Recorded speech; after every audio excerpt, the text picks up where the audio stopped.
Oh, Erika, ilang Hello taon po. ka na? Yes, 20. Ako, Pinag first time. Oo, pinag-isipan mo ba 20 yung po. pag-akyat mo dito? Yes po. Oo, kasi pag-akyat mo dito, makakaranas ka ng hindi mo makakalimutan. Oo. Si Erika ba may anak na? No, I'm college student. Saan ka po nag-aaral? Si PSU, si Palay Campus. Si Palay, ibig sabihin, Ilongga ka. Mm. Tingala ko doon Yes po. nami, gino. Oo. Ngayon, bakit ka po nandito? Anong nagudyok sa isipan mo? Wala, matagal po kasi ako nanonood ng live mo. Then, funny. Mm-mm. So, I think po, umahanap ako ng kausap. Kausap. Ilan po kayo magkakapatid? Dalawa po. Nandyan yung kapatid mo. Hindi po, nasa boarding house po ako ngayon. Wala kang kasama sa boarding house? Meron po.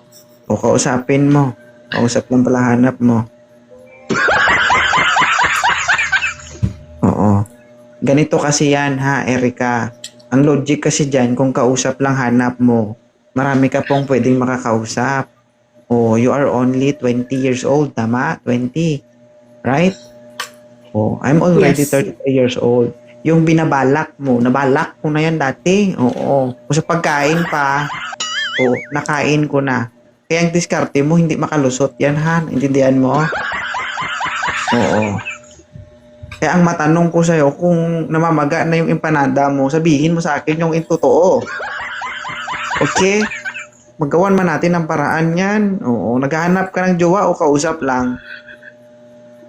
Oh my God. Oh. I think, You are a student, right? yeah, but Sa eskwelahan, marami kang makakausap. Oh. Kasi kung dito ka maghahanap, ma'am, ang ibig sabihin lang yan, naghahanap ka ng yung taong kakomportable mo. Soon to be, magiging jowa mo, tama?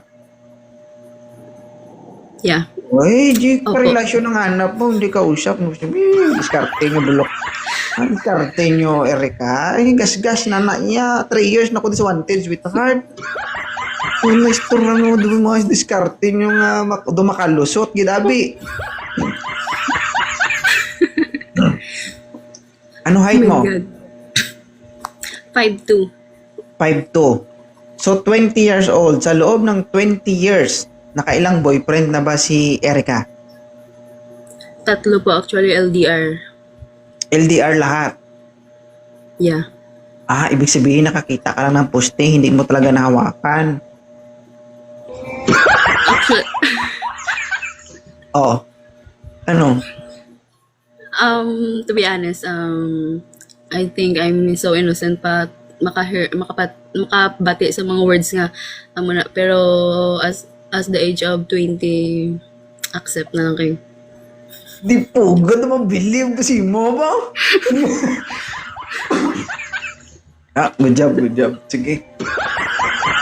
Miskin budlay-budlay sa ako niya magpati. Mapati na lang ko para sa mo, Erika. Sige. Mapati na lang ko. Oo. Sige. Promise. Promise, Gid. Oo. Tubuan man ko kong hita mo. Ha? Medyo masakit-sakit ang kurikong, day. Siguro hindi siya matubuan kay tuod akong yambal. Siguro. Hindi ka pa sigurado.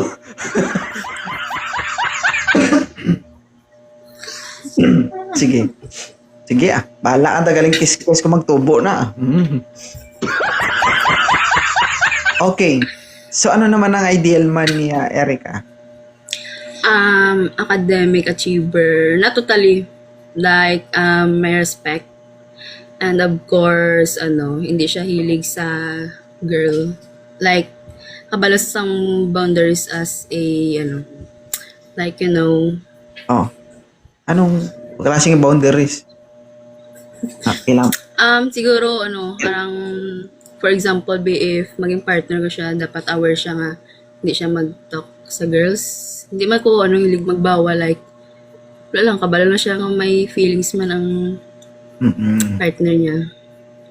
Pakilala ko siguro kapatid ko ay. Oo. Kasi First time mo sa... may First time pagka mo sa live ang kasunod. may pagka-similarity kayo. Lalaki yung kapatid ko O academic achievers. O check. O graduate ng Bachelor Science in Criminology. Top 9 sa board exam. Board passer. Cum laude. Single. Hanggang nag-graduate. Wow. Actually, at the age of 24, 25, mag-25 na siya ngayon. Isa lang naging jowa niya. Naghiwalay pa sila. Hanggang ngayon, single siya. Oo. Gusto mo pakilala ko sa'yo?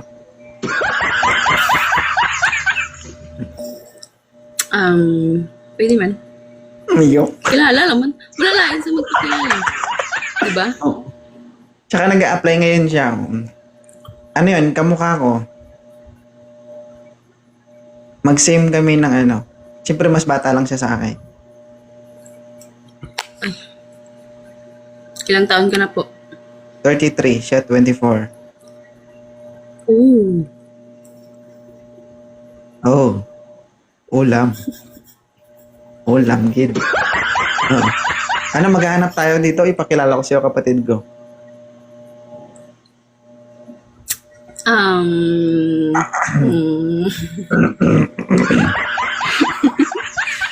Wait lang guys. Hindi. Pwede.